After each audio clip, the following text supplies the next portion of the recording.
আমার নবীজি 3000 সাহাবীকে সামনে বসায় রেখে এবার বলছেন, আমার কলিজার টুকরা যায়েদ এইদিকে আসো। যায়েদকে দাঁড় করায় দিলেন। নাম্বার 2 আমার চাচাতো ভাই জাফর চলে আসো, জাফরকে দাঁড় করায় দিলেন। আব্দুল্লাহ বিন রাওহা রাদিয়াল্লাহু আনহু তুমি আমার কাছে আসো, তাকে দাঁড় করায় দিলেন। একসঙ্গে কয়জন হলো? 3 জনকে দাঁড় করায় দিয়ে বললেন, সাহাবীরা শোনো, আমার প্রথম সেনাপতি যায়েদ যদি শহীদ হয়ে যায়, 2 নম্বর সেনাপতির দায়িত্ব গ্রহণ করবে আমার জাফর। আমার জাফরও যদি শহীদ হয়ে যায়, 3 নম্বর সেনাপতির দায়িত্ব পালন করবে আমার আব্দুল্লাহ বিন রাওহা। এই 3 জন যদি শহীদ হয়ে যায়, তোমাদের মধ্য থেকে মুতার প্রান্তরে তোমরাই একজন সেনাপতি নিযুক্ত করে ফেলবে।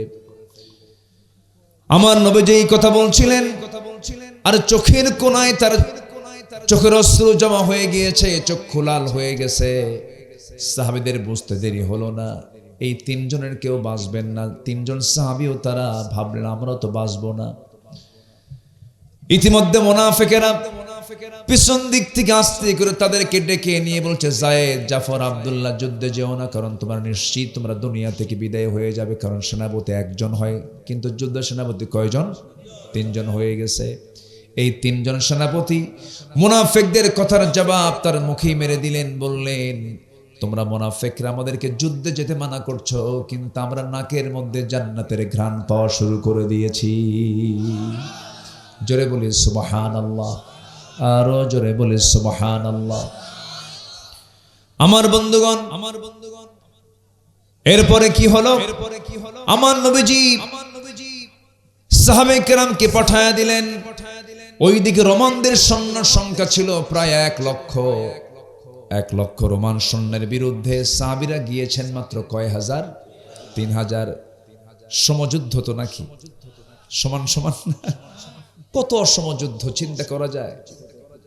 কোথায় 1 লাখ আর কোথায় মাত্র 3000? কল্পনাতীত। যুদ্ধের ময়দানে রওনা দিলেন। এমন সময় রাসূল বলছেন, যায়েদ এইদিকে আসো, জাফর এইদিকে আসো, আব্দুল্লাহ এইদিকে আসো, যাও পরিবারের কাছ থেকে একটু বিদায় নিয়ে আসো। যায়েদ বলছেন, ইয়া রাসূলুল্লাহ, আমি যাব কোথায়? আপনি আমার আব্বা, আয়েশা আমার মা, আমার যাওয়ার দরকার না, আমি চলে যাচ্ছি যুদ্ধে। সাইয়েদনা জাফর বললেন, ইয়া রাসূলুল্লাহ, যেহেতু আপনি আমাকে অর্ডার করেছেন, আমি ছুটে চললাম। ঠিক আছে, বাড়ি থেকে বিদায় নিয়ে আসি। বাড়িতে গেলেন, তাড়াহুড়ো করে স্ত্রীর সামনে বসে পড়লেন, সন্তান দুটোকে আদর করলেন, চুম্বন করলেন। স্ত্রীকে ডাক দিয়ে বলছে, স্ত্রী, খুশি মনে আজকে আমাকে বিদায় দিতে হবে, কারণ আজকে আমি 1 দিন 2 দিনের জন্য বিদায় নিচ্ছি না, সারা জীবনের জন্য এই দুনিয়া থেকে আমি বিদায় নিচ্ছি। আমাকে বিদায় দিয়ে দাও। কেন, কি হয়েছে? মুতার যুদ্ধে অংশগ্রহণ করতে যাচ্ছি, তুমি আমার জন্য দোয়া করো, আল্লাহ যেন আমাকে শহীদ হিসেবে কবুল করে নেন। স্ত্রীর চোখে পানি টলমল করে। স্ত্রী বলছেন, স্বামী আমার, যুদ্ধে যেতে বাধা দেব না, আপনি যুদ্ধে চলে যান, কিন্তু আমি আপনার জন্য দোয়া, আজকে শহীদের জন্য দোয়া করব না, আমি আপনার জন্য দোয়া করি আল্লাহ পাক আপনাকে গাজী করে ফিরে আনুন। কেন, কি জন্য? এই যে আমার কলিজার টুকরা সন্তান, আমাদের দুটা সন্তান রয়েছে, আপনি যদি শহীদ হয়ে যান, এরা এতিম হয়ে যাবে, এরা আব্বা বলে ডাকতে পারবে না। সঙ্গে সঙ্গে জাফর বিন আবু তালিব রাদিয়াল্লাহু আনহু বলছেন, স্ত্রী এইদিকে আসো। কাছে টানলেন, তরবারি কোষমুক্ত করলেন। তরবারির উল্টো দিক দিয়া স্ত্রী হাতটা টেনে ধরে তরবারির উল্টা দিক দিয়ে আঘাত করে বলছেন, স্ত্রী, হাত কাটছে নাকি? না, কাটে নাই। কেন কাটলো না? উল্টা দিকে আঘাত করেছেন, এই জন্য কাটে নাই। আজকে তুমি আমার জন্য যে দোয়াটা করছো, এটা সম্পূর্ণ উল্টা দোয়া, কবুল হবে না, কারণ নাকের মধ্যে জান্নাতের ঘ্রাণ পেতে শুরু করেছি। আমার আগে একজন সেনাপতি, পরে একজন সেনাপতি, আমি নিশ্চিত শহীদ হয়ে যাব, আমার জন্য দোয়া করো। আমি ছুটে চললাম জিহাদের প্রান্তরে। ওই যে দৌড় মারলেন বাড়ি থেকে, পিছন থেকে সন্তান 2টা কাটা কবুতরের মতো ছটফট করে কাঁদতেছে, ডাকতেছে, আর বাবা বলে ডাকতেছে। একটা বারের জন্য ফিরে তাকালেন না, ছুটে চললেন জিহাদের প্রান্তরে। আব্দুল্লাহ বিন রাওহা নতুন বিয়ে করেছেন, বাসর ঘর হয় নাই, নতুন স্ত্রী ঘরে রেখে তুমি যুদ্ধে যাচ্ছেন। নবীজি যখন বললেন যাও পরিবার থেকে বিদায় নিয়ে আসো, বাড়িতে আসলেন কিন্তু ঘরে ঢুকলেন না, বরঞ্চ যে ঘরে বউ আছে সেই স্ত্রী ঘরের বাইরে শিকলটা লাগায় দিয়ে বলছেন, স্ত্রী তুমি ভিতরে থাকো, আমি বাইরে থাকি, দেখা সাক্ষাৎ হবে না। আল্লাহ যদি তৌফিক দেয় দেখা সাক্ষাৎ হবে হলো জান্নাতের সিঁড়িতে। স্ত্রী বলছে, স্বামী আমার, আপনি কি একটাবার আমাকে দেখা দিবেন না? কারণ আমি তো আপনাকে দেখলামই না, চিনলামই না। এমন স্বামী গ্রহণ করলাম, একটা নজর দেখার সুযোগ হলো না। আপনি একটাবার ভিতরে আসেন, সময় ক্ষেপণ করব না, প্রেম নিবেদন করব না।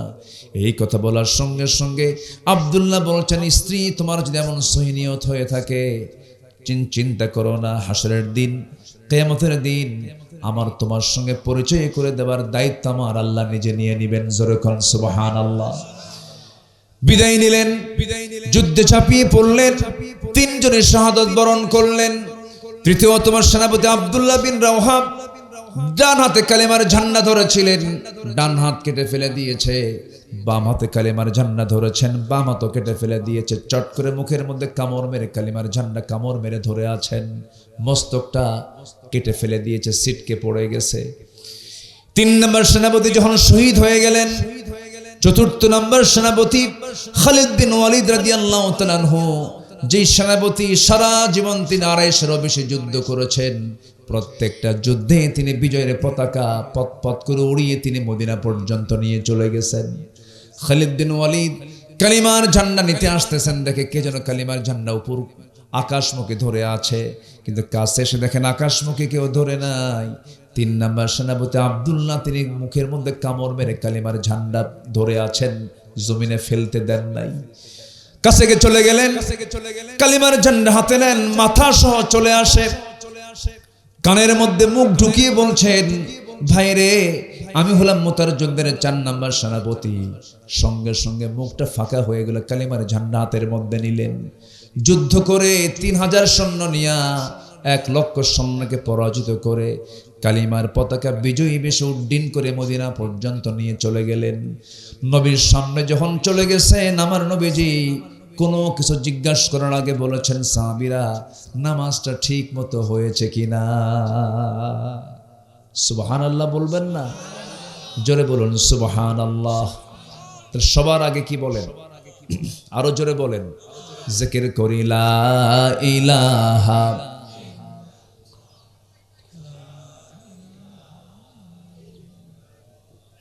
আরো জোরে লা ইলাহা, আরো জোরে লা ইলাহা, লা ইলাহা ইল্লাল্লাহু মুহাম্মাদুর রাসূলুল্লাহ সাল্লাল্লাহু আলাইহি ওয়াসাল্লাম। তাহলে আল্লাহর হক হলো 1 নাম্বার, কয় ওয়াক্ত নামাজ বলেন? কয় ওয়াক্ত নামাজ? আমার দেশে 6 ওয়াক্ত, তাহাজ্জুদ সহ না? ঠিক আছে, আমার আলোচনা একটা আছে এরকম। নামাজ মূলত 5 ওয়াক্ত, তবে উত্তম হলো আরেকটা ওয়াক্ত আছে, সেটা হলো এই 15 মিনিট পরে আসবে, 12টা বাজবে, কি তাহাজ্জুদের নামাজ। কিন্তু তাহাজ্জুদ পড়লেন, ফজর পড়লেন না, কাম হবে? হবে না। ফজর আগে না তাহাজ্জুদ আগে? ফজরটা আগে। আমার দেশে আবার কিছু বুজুর্গ আছে, এরা মাথায় টুপি পড়ে কিন্তু লুঙ্গি নাই। কি নাই? লুঙ্গি নাই। আমরা একটা পরিবেশ ফিরে পেয়েছি, এটাকে আমরা কন্টিনিউ রাখতে চাই। এই দেশে ইসলাম বিরোধী কোনো অপশক্তিকে আমরা রুখে দাঁড়াতে দেব না। রাজি আছেন তো ইনশাআল্লাহ? শুধু এটা ঠিক থাকলে আর কোনো সমস্যা নেই। ইসলামের বিরুদ্ধে কোনো অপশক্তি খাড়া হলেই সোজা করে দেব, ঘাড় উঁচু করে দাঁড়াতে দেব না। ইল্লা তানফিরু ইউআযিবুকুম আযাবান আলীমান ওয়া ইস্তাবদিল কওমান গায়রাকুম ওয়া লা তাদুররুহু শাইআ। ফিরে পালাবেন, আপনার উপর আরো জগদ্দল পাথর চাপিয়ে দেওয়া হবে। এজন্য আমরা সচেতন থাকব, সজাগ থাকব। পৃথিবীতে সবচাইতে সচেতন জাতির নাম হবে হচ্ছে মুসলমান। কিন্তু মুসলমান তো ঘুমায়, মুসলমান হিসাব করে না আমি কে। অথচ মুসলমানদের যারা শত্রু তারা কিন্তু ঠিকই আমাদেরকে হিসাব করে রাখছে আমরা কারা। সম্মানিত ভাইয়ের, অনেক কথা আছে, আস্তে আস্তে করে বলবো আমরা। আমাকে সময় দিচ্ছেন তো ইনশাআল্লাহ? কোরআন নিয়ে বসেছি। কোরআনটা কার কিতাব বলো? কে নাজিল করেছেন? আল্লাহ নাজিল করেছেন। মরার জন্য না জিন্দার জন্য? মরা মানুষের না জিন্দা মানুষের? লিয়ুনযিরা মান কানা হাইয়া। আল্লাহ পাক জিন্দা লোকের জন্য কোরআন নাজিল করেছেন। কিন্তু কোরআনের আজকে তেলাওয়াত বেশি হয় হলো মরার পরে। হুজুর কিছু ভাড়া করে, কোরআন তেলাওয়াত যে করে সেও অর্থ বোঝে না, আর যে মরে গেছে তার তো শোনার যোগ্যতাই নেই। আমার তো মনে হয় পৃথিবীতে একমাত্র গ্রন্থ কোরআনই আছে যে কোরআনটা আমার দেশের মানুষ ম্যাক্সিমাম না বুঝে পড়ে। না বুঝে এটা কেমন কথা? এটা বেমানান, এটা হলো না। অথচ আল্লাহ রাব্বুল আলামিন কোরআনটাকে গবেষণার জন্য নাজিল করেছেন, তেলাওয়াতের জন্য নাজিল করেছেন, কিরাআতের জন্য নাজিল করেছেন, তাদাব্বুরের জন্য নাজিল করেছেন, দিরাসাতের জন্য নাজিল করেছেন। আল্লাহ রাব্বুল আলামিন বলেন, আফালা ইয়াতাদাব্বারুনাল কুরআন আম আলা কুলুবিন আকফালুহা। মানুষের কি হলো? মানুষ কোরআন নিয়ে গবেষণা করে না, কোরআন নিয়ে তারা স্টাডি করে না। তাদের দিল কি তালাবদ্ধ হয়ে থাকলো কিনা? আল্লাহ পাক বান্দাকে প্রশ্ন করছেন, মানে বোঝা গেল প্রত্যেকটা মুমিনের জন্য, প্রত্যেকটা মুসলমানের জন্য কোরআন জানা শুধু জানা দরকার না, জানা ফরজ। বলেন বলেন, জানা দরকার না, জানা ফরজ। সবার জন্য, সবার জন্য। এখানে জান্নাত দরকার নাই কার কার? হাত তোলে। ওই যে জান্নাত দরকার নাই। জান্নাত কি সবার দরকার আছে? সবাই কি জান্নাত দরকার আছে? কোরআন শেখাও দরকার। কোরআন না শিখে জান্নাত পাবো না তো। মূর্খের জন্য জান্নাত নাই, তবে এটার শর্ত কিন্তু কামেল পাস না, মাস্টার্সও না, পিএইচডি ডিগ্রিও না। এটা কিন্তু কোনো সার্টিফিকেট অর্জন করার জন্য আল্লাহ পাক বলেন না। কোরআনের যে মূল নির্যাস, হালাল এবং হারামের যে জ্ঞান, এতটুকু জ্ঞান না থাকলে আপনি চলবেন কেমনে? হালাল হারামের জ্ঞান সবার জন্য জানা দরকার আছে না নাই? আমার দেশের সাধারণ মানুষ তো দূরেই থাক, যারা প্রশাসনিক দায়িত্বে আছেন, প্রশাসনিক যারা ক্যাডার, তারাও তো কিছু বোঝে না। সংসদে তেলাওয়াত হয় কেল হে আল্লাহ হে, এমপি তেলাওয়াত করে লাকুম দীনুকুম ওয়ালিয়া দীন, বুখারী শরীফের 40 পারা। আগামীকাল ঈদুল আজহার জানাজা নামাজ, বুঝলেন? এই হচ্ছে আমার দেশের নেতৃত্ব, আমার দেশের পরিচালকদের ইসলামীর জ্ঞানের দৌরাত্ম্য। অথচ একটা গোটা পৃথিবীর দ্বিতীয় বৃহত্তম মুসলিম জনপদ বাংলাদেশ। অতএব এই বাংলাদেশকে নেতৃত্ব দেবে আর মূর্খরা নয়, বাংলাদেশকে নেতৃত্ব দেবে কোন চোর ডাকাতরা নয়। বাংলাদেশের নেতৃত্ব দেবে, আগামীর নেতৃত্ব হবে কোরআনের নেতৃত্ব, ইসলামের নেতৃত্ব। জোরে বলি ইনশাআল্লাহ। আল্লাহ কবুল করুন, আল্লাহ কবুল করুন। ইসলাম কারো বাবার না, ইসলাম কার? 54 বছর বাপ দেখছি, স্বামী দেখছি। কেউ স্বামী নিয়ে ব্যস্ত, কেউ বাপ নিয়ে ব্যস্ত, কেউ স্বামীর আদর্শ, কেউ বাপের আদর্শ, আর আমরা চাই হলো ইসলামের আদর্শ। কষ্ট পাচ্ছেন মনে হয়? কথা বললেই তো দোষী হয়ে যায় আমরা।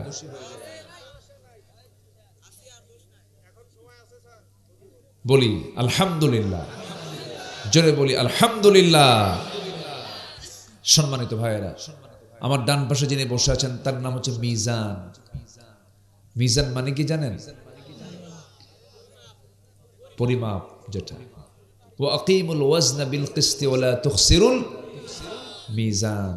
নামটাও কিন্তু অত্যন্ত ওজন, ওজন থেকে মিজান, ভারসাম্যপূর্ণ যার মধ্যে ভারসাম্যতা আছে, যার মধ্যে ওজন আছে, ব্যক্তিত্ব আছে, আমি তার মধ্যে এমনিও এই গুণগুলো তার নামের সঙ্গে পেয়ে যাই। আল্লাহ রাব্বুল আলামিন তুমি তাকে সঠিক জায়গায়, সঠিক মঞ্জিলে মকসুদে তুমি আল্লাহ তাকে পৌঁছিয়ে দাও। জোরে বলি আল্লাহুম্মা আমিন। সম্মানিত ভাইয়েরা, আসুন আমরা সোজা আলোচনার দিকে চলে যাচ্ছি। মিজান ভাই উনি আমার থেকে আগেই ছুটি নিয়েছেন। উনি বলতেছিলেন আপনার তো মাহফিল 2-1টা থাকে আর আমার তো 8-10টা করে থাকে, আমি খুবই ক্লান্ত, হয়তো কোন এক ফাঁকে আমি চলে যাব। এটাকে মাইন্ড করা যাবে না, অনেক দৌড়াদৌড়ি, অনেক ব্যস্ততা। সম্মানিত ভাইয়েরা, আসুন আমরা সোজা আলোচনার দিকে যাচ্ছি। তাহলে কোরআনকে আমরা কি শুধু আলেমদের কাছে রেখে দেব না, সবার কাছে দরকার? এটা বলেন তো, সবার জন্য দরকার আছে না নাই? যার জান্নাত দরকার তার কোরআন শেখাও দরকার। আমি কিন্তু কথাটা খুব দামি বললাম, এটা আমার কথা না, এটা আল্লাহ পাক সবাইকে বলছেন, বান্দা তোমাকে গবেষণা করতে হবে, হালাল হারাম তোমাকে বুঝতে হবে, তোমার জান্নাত তোমাকে খুঁজে বের করতে হবে। আল্লাহ রাব্বুল আলামিন বলেন, জান্নাত পাওয়ার জন্য তোমাকে সেই হৃদয়ের অধিকারী হতে হবে। ইয়া আইয়াতুহান নাফসুল মুতমাইন্নাতু রজিই ইলা রাব্বিকি রাদিয়াতাম মারদিয়াহ ফাদখুলি ফি ইবাদি ওয়াদখুলি জান্নাতি। জোরে বলুন আল্লাহু আকবার। হে প্রশান্ত আত্মা, তুমি আমার বান্দা হয়ে যাও, আমার অনুগত হয়ে যাও, আমার জান্নাতে প্রবেশ করো। আজকে আমার জান্নাতে প্রবেশ করতে তোমাকে বাধা দেওয়ার কেউ থাকবে না। জোরে কোন সুবহানাল্লাহ। শর্ত হলো আমরা আল্লাহর অবাধ্য বান্দা হব না, অনুগত বান্দা হব। অনুগত বান্দা আমাকে আপনাকে হতে হবে। এই পৃথিবীর এমন কোন প্রাণী নাই যে প্রাণী আল্লাহর আনুগত্য করে না, আল্লাহকে মেনে নেয় না।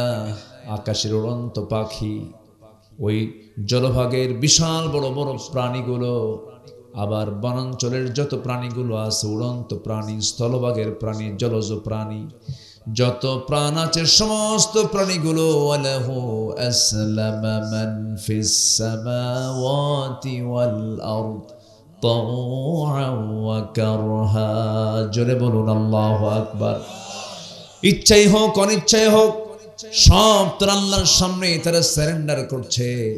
কিন্তু বান্দার চরিত্র হলো কি? ইন্নাল ইনসানা লাকাফুর। বান্দা অতিশয় অকৃতজ্ঞ, বান্দা অতিশয় অকৃতজ্ঞ। বান্দা আল্লাহকে ভুলে যায়, বান্দা আল্লাহর নাম নিতে ভুলে যায়, আল্লাহর আইনকে ডিনাই করে, আল্লাহর বিধিবিধানকে অমান্য করে। বান্দার মধ্যেই না শুকরি না কুফরি, কম না বেশি বলেন? অধিকাংশই তো জিকির করে না, অধিকাংশই তো কুফরি করে। সাইয়েদনা ওমর ফারুক রাদিয়াল্লাহু আনহু মাঝে মাঝে দোয়া করতেন, আল্লাহ আমাকে অল্প সংখ্যক লোকের কাতারে আমাকে শামিল করো। এই দোয়ার অর্থ না বুঝে তাকে প্রশ্ন করা হলো, আপনি এই দোয়াটা করেন কেন? অল্প সংখ্যক লোকের কাতারে আমাকে শামিল করো মানে? উনি সঙ্গে সঙ্গে কেঁদে ফেললেন। কেঁদে ফেলে বলছেন, অল্প সংখ্যক লোকের কাতারে শামিল করার মানে হলো অধিকাংশ লোক হলো জাহান্নামী, অধিকাংশ লোক হলো নাশকর বান্দা। কলিলাম মা তাশকুরুন কলিলাম মা তাযাক্কারুন। অধিকাংশ লোক জাহান্নামে চলে যাবে, অল্প সংখ্যক লোক জান্নাত পাবে। এই জন্য আমি আমার আল্লাহর কাছে সর্বক্ষণ দোয়া করি, আল্লাহ অল্প সংখ্যক লোকের কাতারে তুমি আমাকে শামিল করে নাও। কি প্রজ্ঞাপূর্ণ কথা, কি প্রজ্ঞাপূর্ণ চিন্তা। আল্লাহ তুমি আমাকে বেশি লোকের কাতারে নিও না, কম লোকের কাতারে নাও, কম লোকই তো জান্নাতে যাবে। যেরকম সুবহানাল্লাহ। হতাশার কোনো কারণ নেই, কোনো কখনো ইমানদার হতাশ হতে পারে না। ইউকতাল আও ইয়াগলিব ফাসাউফা নুতিহি আজরান আযীমা। বিজয়ী হই অথবা নিহত হই, পুরস্কার দিবেন কে? আসতে কবেন না, পুরস্কার দিবেন কে? আল্লাহ তাআলা। আসুন আমি সেখান থেকে কথা বলতে চাই, যে জিনিসটার লঙ্ঘন আজকে পৃথিবী জুড়ে সবচাইতে বেশি, সেটার নাম হলো হক। অধিকার, এই হকের লঙ্ঘনটা আজকে গোটা দুনিয়া জুড়ে সবচাইতে বেশি। যার যে প্রাপ্য তা সে পায় না। যেরকম টুপির কাজ হলো মাথায় রাখা, টুপি যদি হাঁটুতে দেন এটা কি টুপির হক আদায় হলো? জুতার কাজ হলো পায়ে রাখা, জুতা যদি আপনি গলায় দেন তাহলে কি হবে বলেন তো? এটা কি সম্মান হলো না অপমান হয়ে গেল? তাহলে জুতা পায়ের তলে থাকবে, টুপি মাথার উপরে থাকবে, চশমা চোখে থাকবে, ঘড়িটা হাতে থাকবে। এটা হচ্ছে এটার অধিকার, হক। যখন আপনি উল্টা পাল্টা করবেন ঠিক থাকবে না। ঠিক তেমনি আমার আপনার জীবনের চরাচরে আমাদের হক যেন প্রতিষ্ঠা পায়, এই হক সম্বলিত বিষয় নিয়ে আমি কিছু কথা বলতে চাচ্ছি। আমাকে সময় দিচ্ছেন তো নাকি? জি। যেমন ভাই বোন একই মার পেট থেকে দুনিয়াতে এসেছে, বাপ মারা গেল অথবা মা মারা গেল। এখন ওই বাপ মা মারা যাওয়ার পর তাদের যে রেখে যাওয়ার সম্পত্তি ভাইও পাবে, কি বোন পাবে? কন না কেন কথা? বোন পাবে কিনা বলেন? বোনও পাবে। ঠিক আছে, সমস্যা নেই ইনশাআল্লাহ। জি জি, দেখা যাক ইনশাআল্লাহ। ইনশাআল্লাহ ইনশাআল্লাহ। খাওয়া করেছেন? আচ্ছা জি। সম্মানিত ভাইয়েরা, ভাইও পাবে, জোরে খন, আরো জোরে না, ভলিউম কিন্তু খুব কম। এই বোন পাবে না? এই তো আওয়াজ দিছি, আওয়াজ পাইছে, আলহামদুলিল্লাহ। বোনও পাবে, কিন্তু বোনকে দিতে কিছু ভাইয়ের খুব কষ্ট হয়। আসতে কেন? কিন্তু বোনের কি অধিকার নাই? এই অধিকারকে আরবিতে কি বলে? হক। বলেন, কি বলেন? আরো জোরে। এটা কোন হক? আব্দুল হক, এটা কোন হক? কোরআনের হক। আল্লাহ পাবে। আল্লাহ বলে দিচ্ছেন বোন পাবে 2 বিঘা, ভাই পাবে 4 বিঘা। এটা আল্লাহ পাকের সুষ্ঠু ফয়সালা।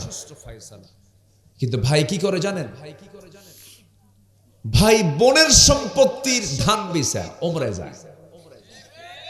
বোনের সম্পত্তির ধান বেচা ওমরায় যায়। ওমরায় গিয়ে জমজম পানি নেয়, আজওয়া খেজুর নেয়। এরপরে মদিনায় গিয়ে একটা পেটা স্বর্ণের চেন নেয়, গলার একটা চেইন মালা নেয়। নিয়ে দেশে এসে বোনকে ফোন দিয়ে বলে, বোন আমি তোমার কথা যে কতবার স্মরণ করছি দোয়ার মধ্যে, মক্কায় কাবার সামনে দোয়া করছি, তোমার জন্য জমজমের পানি নিছি, আজওয়া খেজুর নিছি। মদিনায় এসে সোনার মদিনা থেকে সোনার নিছি তোমার জন্য, একটা গলার চেন নিয়েছি, বোন আসো। নিয়ে আসে, গলায় মালা পরায় দেয়, জমজম আজওয়া খেজুর খাওয়ায় দিয়ে বলে, বোন একটা কথা বলি কি, অংশ নিলে কিন্তু ধ্বংস হয়। কত বড় বাটপার আছে কিনা? আজকে আমি এমন একটা সাবজেক্ট নিয়েছি, এই সাবজেক্টের ওয়াজের পরে জীবনে আমাকে আর আপনারা দাওয়াত দিবেন না।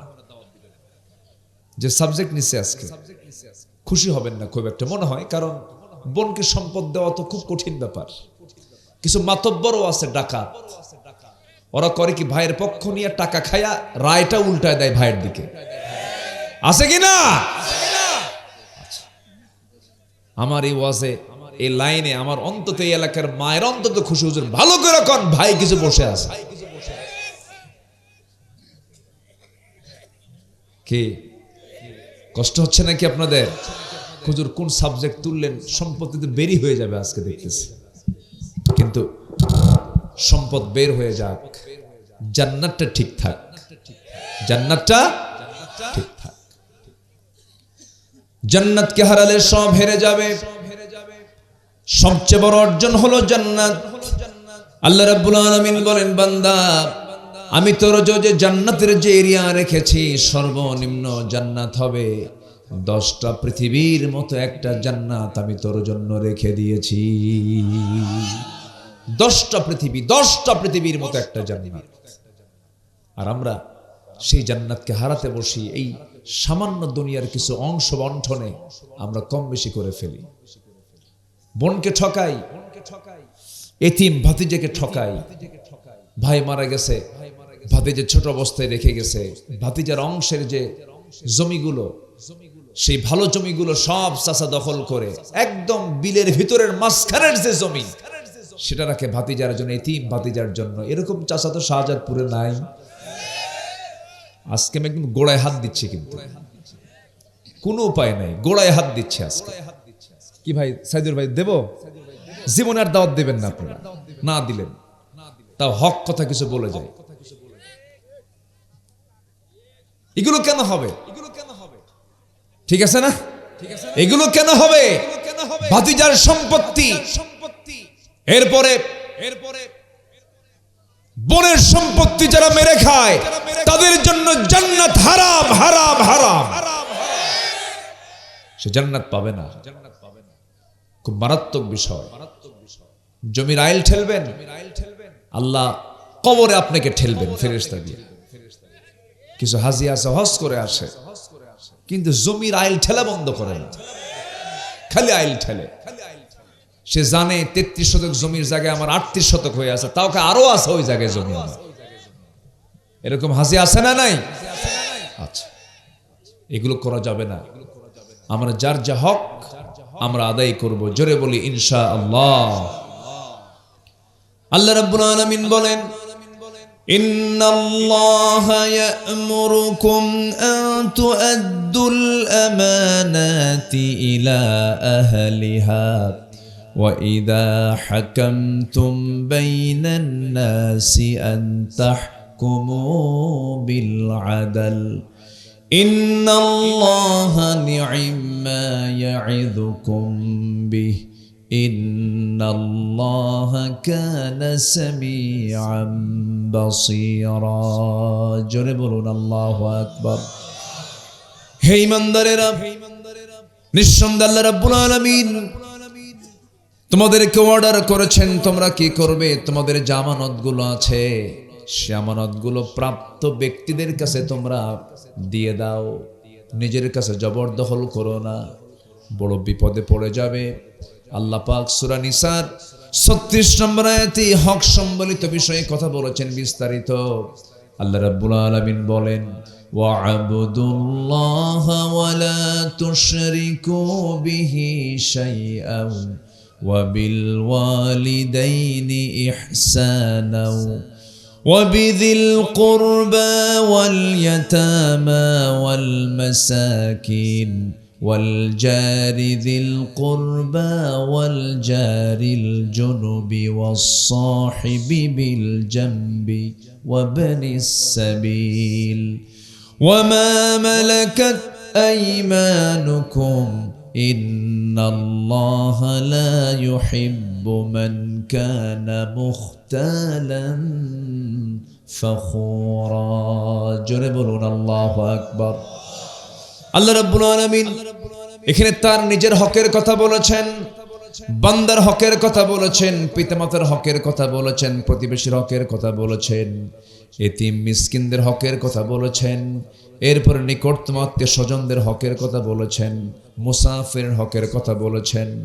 আমার বন্ধুগণ, এই হকগুলো যদি আদায় হয়ে যায় জান্নাত তার ঠিক থেকে যাবে, আর হক যদি লঙ্ঘন হয়ে যায় জান্নাত তার বেঠিক হয়ে যাবে। একটু কান লাগান, আল্লাহর হক আছে না নাই? আসতে বলবেন, আল্লাহর হক আছে না নাই? একটা হচ্ছে হকুল্লাহ, আল্লাহর হক, আল্লাহর অধিকার, আর একটা হচ্ছে বান্দার হক, বান্দার হক, হাক্কুল ইবাদ, বান্দার হক। আমার বন্ধুগণ একটু মনোযোগ দিয়ে কথাটা শুনবেন। আল্লাহর হক, আমার দায়িত্ব হচ্ছে আল্লাহর হক আদায় করা। আবার আমার উপরে আমারও হক আছে আল্লাহর উপরে। যেমন একজন সাহাবী নবীর সামনে বসে আছেন, বসে নবীর সামনে একদিন রাসূল ওই সাহাবীকে মুআজকে প্রশ্ন করছেন, ইয়া মুআজ হাল তাদরি হাক্কুল্লাহ আলা ইবাদিহি ওয়া মা হাক্কুল ইবাদি আলা আল্লাহ? তোমার কি এটা জানা আছে নাকি বান্দার উপর আল্লাহর হক কি, আবার আল্লাহর উপরে বান্দার হক কি? কুলতু আল্লাহু ওয়া রাসূলুহু আ'লামু। মুআজ বলেন, আল্লাহ এবং রাসূল তার সবচাইতে বেশি ভালোবাসেন। তিনি বলছেন, আমার রাসূল জবাবে বলছেন, ফাইন্না হাক্কুল্লাহি আলাল ইবাদ আইয়াবুদুহু ওয়া লা ইউশরিকু বিহি শাইআন ওয়া হাক্কুল ইবাদি আলাল্লাহ আল্লা ইউআযযিবা মান লা ইউশরিকু বিহি শাইআন। আমার নবীজি বলেন, বান্দার উপর আল্লাহর হক হলো বান্দা তার ইবাদত করবে এবং এই ইবাদতে কোনো শরীক স্থাপন করবে না, শিরকের কাছে যাবে না। আর আল্লাহর ওই বান্দার উপর আল্লাহর হক হচ্ছে এটা, আর আল্লাহর উপর ওই বান্দার হক হলো আল্লাহ তাকে কোনো শাস্তি না দিয়া তাকে জান্নাত দিয়ে দিবেন। জোরে কোন সুবহানাল্লাহ। আমার ভাইয়েরা একটু মনোযোগ দিয়ে কথাগুলো শুনতে হবে। হকের বিষয় খুব গুরুত্বপূর্ণ। কোরআন সুন্নাহর আলোকে আল্লাহর হক আদায়ের জন্য বান্দার 10টা করণীয় কাজ আছে। এই 10টা যদি কাজ কোনো বান্দা করতে পারে, সে কার হক আদায় করতে পারবে? আসতে বলুন, কার হক আদায় করতে পারবে? আমি কি একটাও কি বলেছি নাকি? একটাও কি বলেছি? মানে এখনো শুরু করি নাই, শুরু করতেছি। বসার প্রস্তুতি সবার আছে তো ইনশাআল্লাহ? এই যে ভাই কিছু কয় না, এই ছেলে আব্বা বসো বসো বসো বসো আব্বু বসো। হ্যাঁ, কষ্ট পাচ্ছেন মনে হয় আপনারা। কষ্ট হলে দোয়া করে দেবো, সমস্যা কি? বসেন। মাহফিলের এই জায়গা থেকে নিজের ইচ্ছায় উঠে যাওয়া, নড়াচড়া করা, এটা যদি আল্লাহ তাআলা তার ফেরেশতা কর্তৃক যদি শৃঙ্খলা ভঙ্গের অভিযোগে যদি মামলা দিয়ে দেন, জামিন হবে? মারাত্মক। কিন্তু এটা কিন্তু জনসভা শুধু নয়, এটা একটা ইবাদতের জায়গা। বলি আলহামদুলিল্লাহ। একটা লোক আমরা নড়বো না।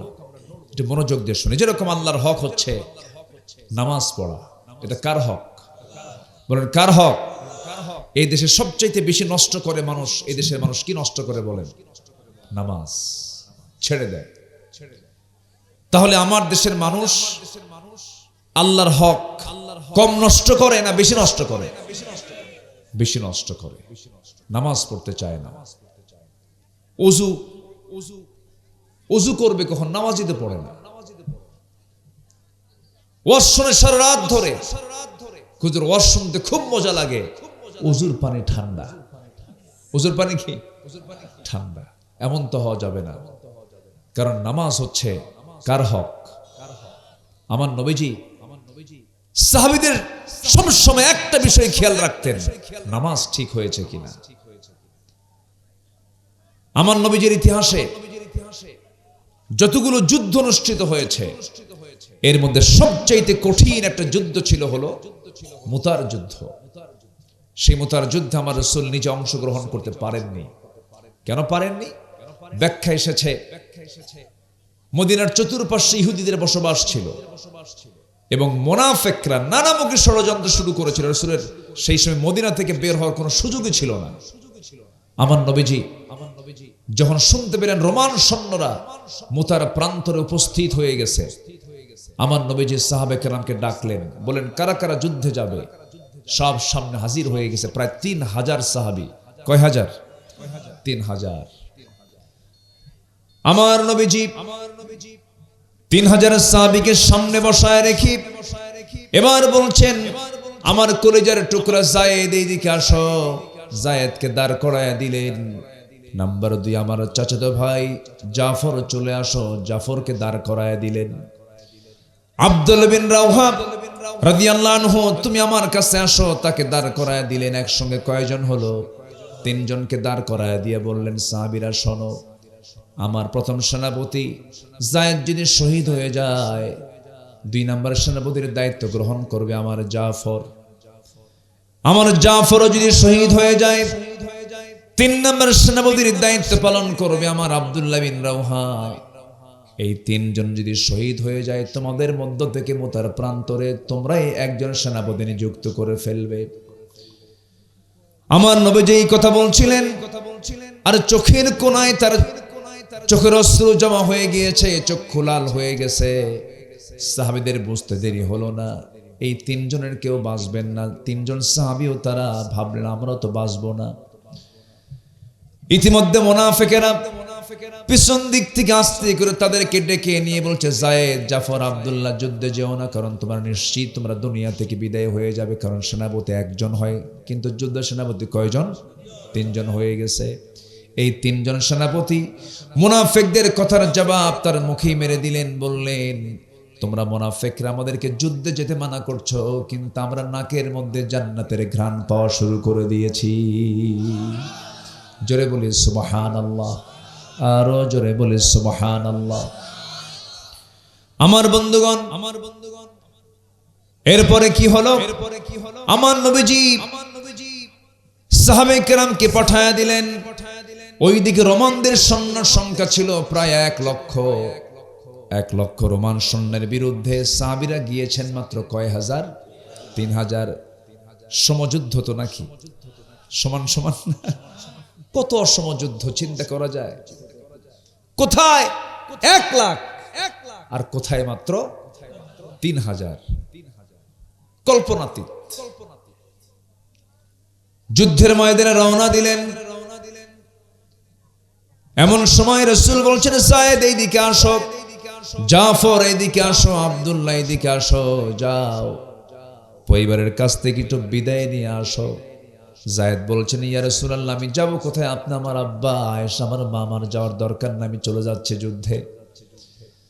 সাইয়েদনা জাফর বললেন, ইয়া রাসূলুল্লাহ, যেহেতু আপনি আমাকে অর্ডার করেছেন, আমি ছুটে চললাম, ঠিক আছে বাড়ি থেকে বিদায় নিয়ে আসি। বাড়িতে গেলেন, তাড়াহুড়ো করে স্ত্রীর সামনে বসে পড়লেন, সন্তান দুটোকে আদর করলেন, চুম্বন করলেন। স্ত্রীকে ডাক দিয়ে বলছে, স্ত্রী, খুশি মনে আজকে আমাকে বিদায় দিতে হবে, কারণ আজকে আমি 1 দিন 2 দিনের জন্য বিদায় নিচ্ছি না, সারা জীবনের জন্য এই দুনিয়া থেকে আমি বিদায় নিচ্ছি। আমাকে বিদায় দিয়ে দাও। কেন, কি হয়েছে? মুতার যুদ্ধে অংশগ্রহণ করতে যাচ্ছি, তুমি আমার জন্য দোয়া করো, আল্লাহ যেন আমাকে শহীদ হিসেবে কবুল করে নেন। স্ত্রীর চোখে পানি টলমল করে। স্ত্রী বলছেন, স্বামী আমার, যুদ্ধে যেতে বাধা দেব না, আপনি যুদ্ধে চলে যান, কিন্তু আমি আপনার জন্য দোয়া, আজকে শহীদের জন্য দোয়া করব না, আমি আপনার জন্য দোয়া করি আল্লাহ পাক আপনাকে গাজী করে ফিরে আনুন। কেন, কি জন্য?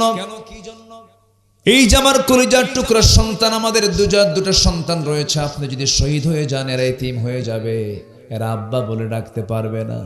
সঙ্গে সঙ্গে জাফর বিন আবু তালিব রাদিয়াল্লাহু আনহু বলছেন, স্ত্রী এইদিকে আসো, কাছে টানলেন, তরবারি কসমুক্ত করলেন, তরবারির উল্টো দিক দিয়া স্ত্রী হাতটা টেনে ধরে তরবারির উল্টা দিক আঘাত করে বলছেন, স্ত্রী, হাত কাটছে নাকি? না, কাটে নাই। কেন কাটলো না? উল্টা দিকে আঘাত করেছেন, এই জন্য কাটে নাই।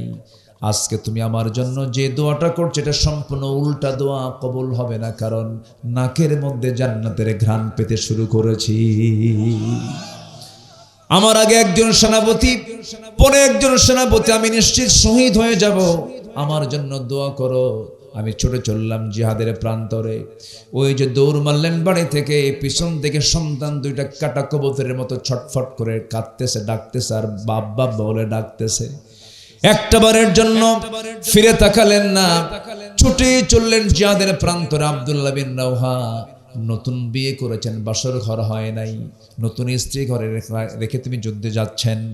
নবীজি যখন বললেন যাও পরিবার থেকে বিদায় নিয়ে আসো, বাড়িতে আসলেন, কিন্তু ঘরে ঢুকলেন না, বরং যে ঘরে বউ আছে সেই স্ত্রী ঘরের বাইরে শিকলটা লাগায় দিয়ে বলছেন, স্ত্রী তুমি ভিতরে থাকো, আমি বাইরে থাকি, দেখা সাক্ষাৎ হবে না।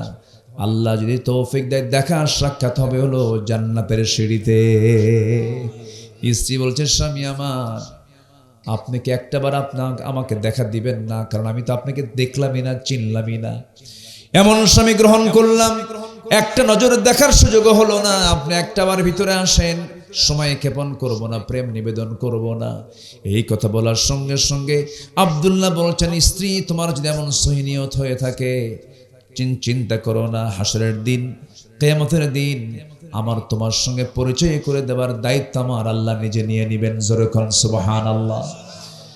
বিদায় নিলেন, যুদ্ধে ঝাঁপিয়ে পড়লেন, 3 জনে শাহাদাত বরণ করলেন। তৃতীয় তোমার সেনাপতি আব্দুল্লাহ বিন রাওহা ডান হাতে কালেমার ঝান্ডা ধরেছিলেন, ডান হাত কেটে ফেলে দিয়েছে, বাম হাতে কালিমার ঝান্ডা ধরেছেন, বাম হাতও কেটে ফেলে দিয়েছে। চট করে মুখের মধ্যে কামড় মেরে কালিমার ঝান্ডা কামড় মেরে ধরে আছেন। মস্তকটা কেটে ফেলে দিয়েছে, সিটকে পড়ে গেছে। 3 নম্বর সেনাপতি যখন শহীদ হয়ে গেলেন, 4র্থ নম্বর সেনাপতি খালিদ বিন ওয়ালিদ রাদিয়াল্লাহু তাআলা আনহু, যে সেনাপতি সারা জীবন তিনি 250-এরও বেশি যুদ্ধ করেছেন, প্রত্যেকটা যুদ্ধে তিনি বিজয়ের পতাকা পথ পথ করে উড়িয়ে তিনি মদিনা পর্যন্ত নিয়ে চলে গেছেন। খালিদ বিন ওয়ালিদ কালিমার ঝান্ডা নিতে আসতেছেন, দেখে কে যেন কালিমার ঝান্ডা উপর আকাশমুখী ধরে আছে, কিন্তু কাছে এসে দেখেন আকাশমুখী কেউ ধরে নাই। 3 নম্বর সেনাপতি আব্দুল্লাহ, তিনি মুখের মধ্যে কামড় মেরে কালিমার ঝান্ডা ধরে আছেন, জমিনে ফেলতে দেন নাই। কাছে গিয়ে চলে গেলেন, কালিমার ঝান্ডা হাতে নেন, মাথা সহ চলে আসে, কানের মধ্যে মুখ ঢুকিয়ে বলছেন, ভাই রে, আমি হলাম মুতার যুদ্ধের 4 নম্বর সেনাপতি। সঙ্গে সঙ্গে মুখটা ফাঁকা হয়ে গেল, কালিমার ঝান্ডা হাতের মধ্যে নিলেন।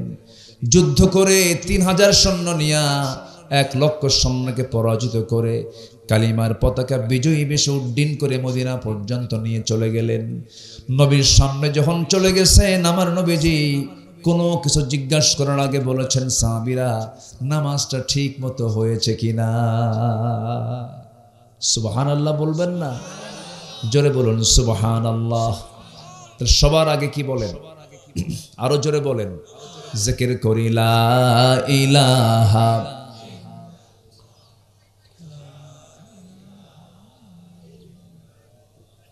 আরো জোরে লা ইলাহা, আরো জোরে লা ইলাহা,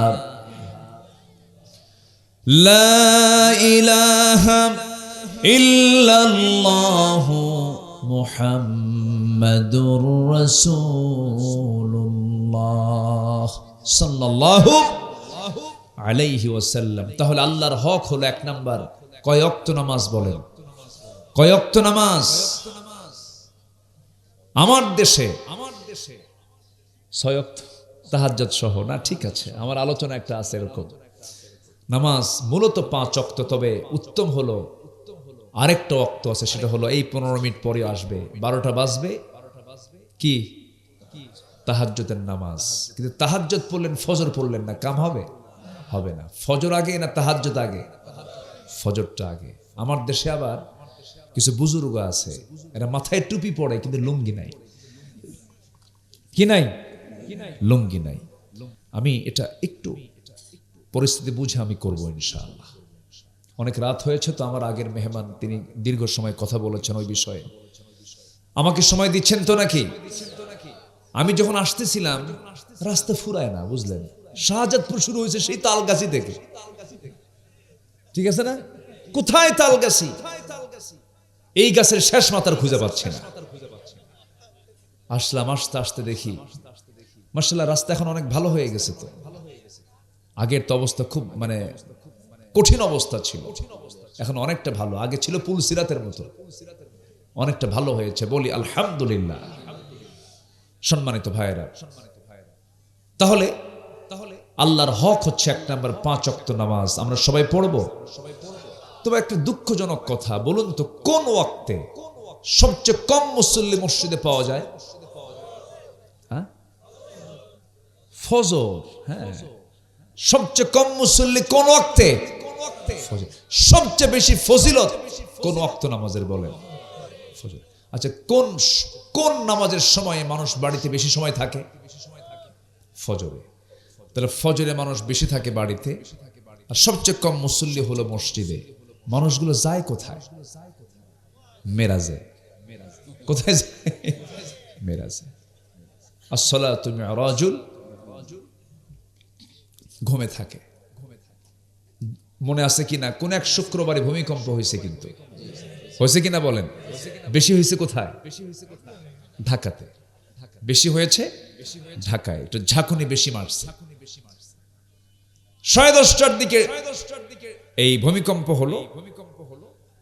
গুলশান, বাড়িধারা, ডিওএইচএস, ধানমন্ডি, যতই বড় বড় অভিজাত এলাকার বড় বড় মাল্টি স্টোরেড বিল্ডিং, কোন বিল্ডিং এর ফ্ল্যাটে একটা লোক নাই।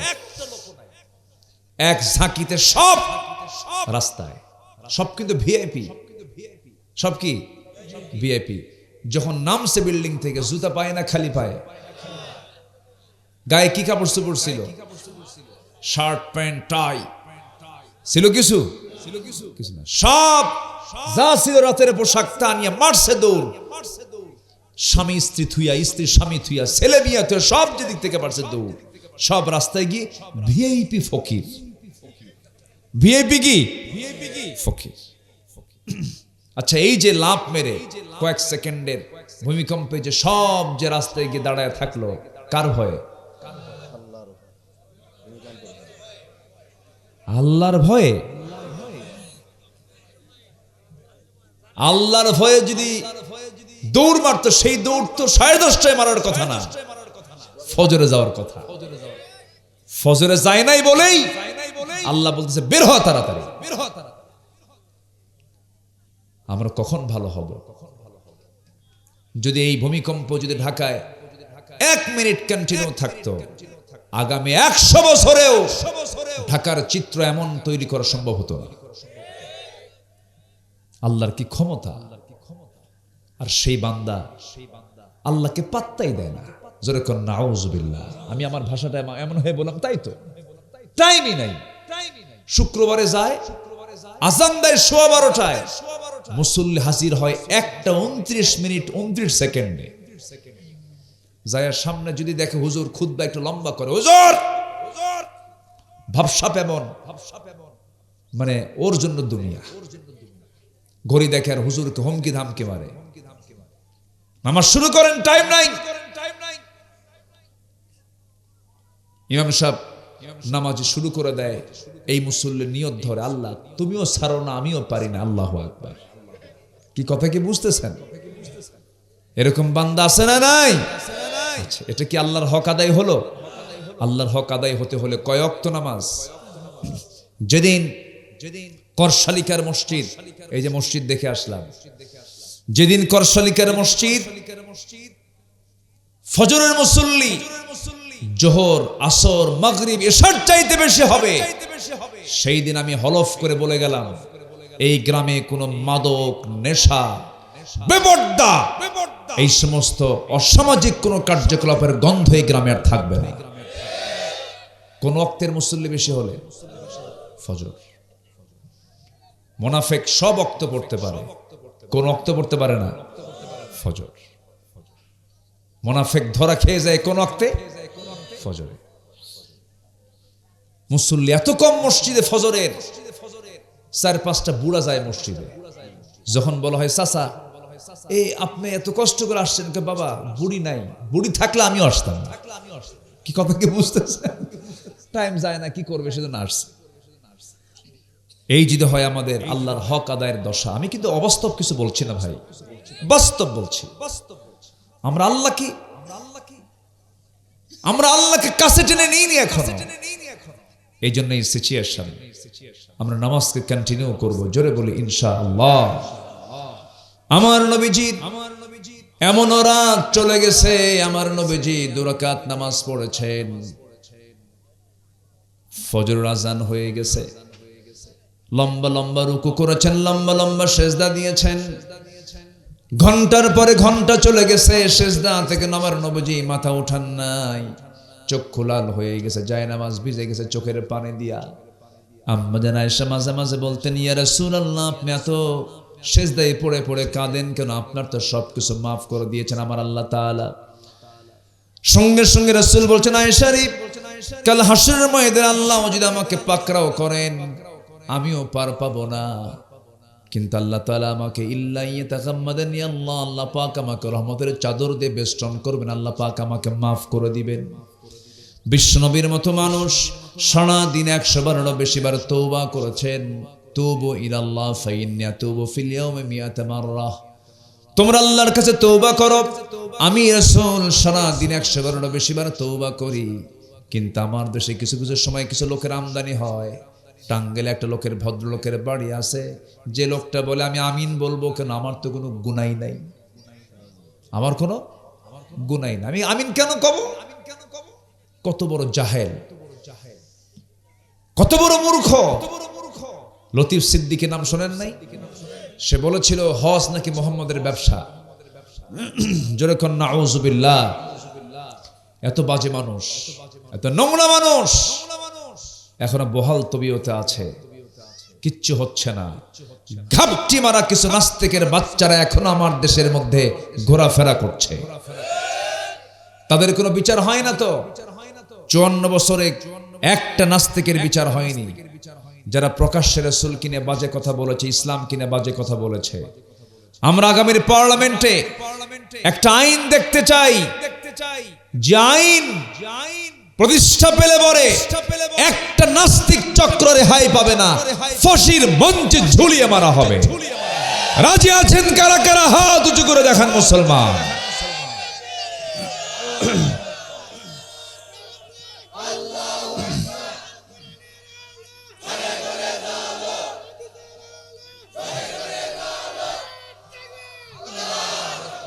আল্লাহ কবুল করুন, জোরে বলি আমিন, আরো জোরে আমিন। সম্মানিত ভাইয়েরা আছে তো, সম্মানিত বন্ধুগণ, তাহলে আমার দেশে মদের আইন পাশ হয়েছে এতদিন, সুদের আইন পাশ হয়েছে এতদিন, বেশ্যাবৃত্তির লাইসেন্স দেওয়া হয়েছে, এমন কোন আইন আমরা সামনে দেখতে চাই না। কেউ কি দেখতে চান? এর জন্য আমাকে আপনাকে কাজ করতে হবে। শোনেন, আমি সুস্পষ্ট ভাষায় কথা বলতে বিশ্বাসী। যদি কেউ মনক্ষুণ্ণ হন, হুজুর আপনি দলীয় কথাবার্তা কেন বলছেন, আমি কোন ব্যক্তির দলের কথা বলছি না, আমি আল্লাহর দলের কথা বলছি। যদি আপনার দল যদি বলে আগামীর পার্লামেন্ট হবে ইসলামের পার্লামেন্ট, আমি নিজে আপনার দলে যোগদান করব। কিন্তু আপনার তো সে সাহস নাই, আপনি বলতে পারবেন না। আপনার দলের ম্যানিফেস্টো সেটা নয়, আপনি তা বলতে পারবেন না। আপনার সে সাহসটা নাই, আপনার মধ্যে আছে মুনাফিকের চেতনা। যারা বলবে আমরা শরিয়া আইনে বিশ্বাসী নই, নতুন করে ঈমান আনতে হবে তাদেরকে। সম্মানিত ভাইয়েরা, তাহলে নামাজকে আমরা কেউ ছেড়ে দেব? সবাই কি নামাজ পড়তে রাজি আছি? জোরে বলি ইনশাআল্লাহ। আম্মা জান আয়েশা সিদ্দিকা রাদিয়াল্লাহু তাআলা আনহার সাথে আমার নবীজির শেষ কথোপকথন হয়েছিল মৃত্যুর আগে।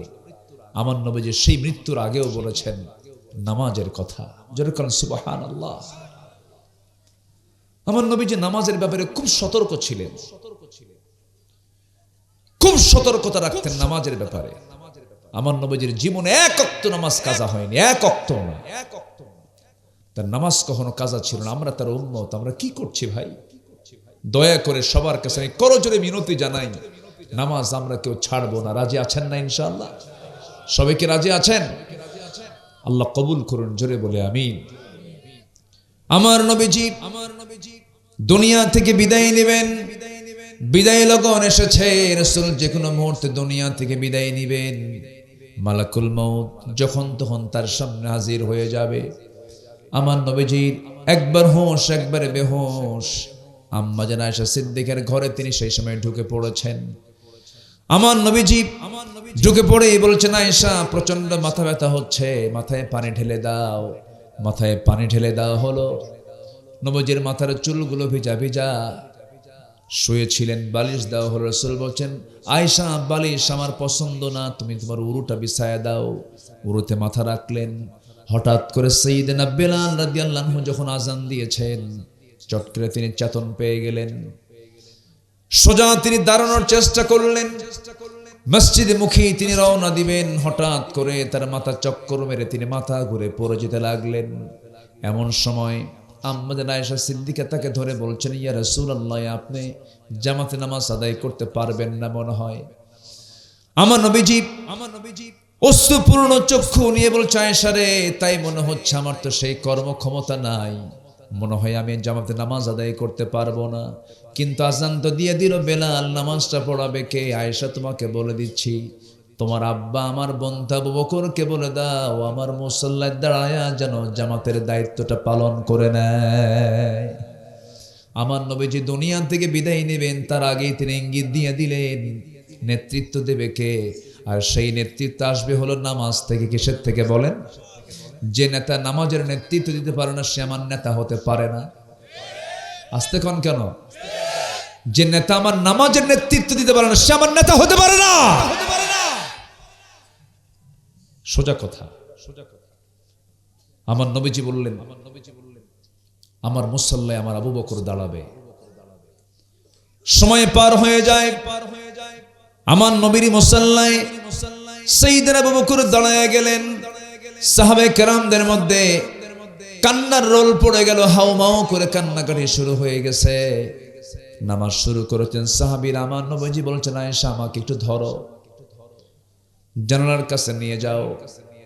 আল্লাহর মেহেরবানি, যে জানালার দিকে রাসূল তাকায়া তাকায়া সাহাবীদের নামাজের দৃশ্যটা দেখেছিলেন, ঠিক সেই জায়গায় আল্লাহ পাক আমাকে 3 থেকে 4 মাস আগে নিয়েছিলেন। বহুবার গিয়েছি। এবারের সফরটা ছিল একটু ভিন্ন মাত্রার, দীর্ঘ সময় সেখানে অবস্থান করার সুযোগটাও পেয়েছিলাম। আমি যাব ভিতরে, সেখানে 8 থেকে 10 মিনিট সময় পাওয়া যায়। রাসূল বলেছেন, মা বাইনা বাইতি ওয়া মিম্বারি রাউদাতুম মিন রিয়াদিল জান্নাহ।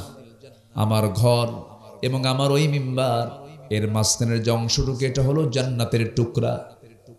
একটু জোরে বলেন সুবহানাল্লাহ। এটা কিসের টুকরা? জান্নাতের টুকরা, আমার রাসূল বলেছেন। তবে রাত 3টার দিকে অনলাইন একটা সিস্টেমে, একটা প্রসেসিং এ ঢুকতে হয়। সবাই একসঙ্গে ঢুকতে পারে না। সবাই ঢোকে, 8 থেকে 10 মিনিট সময় পায়। জি, আপনি গেছেন না? জি জি।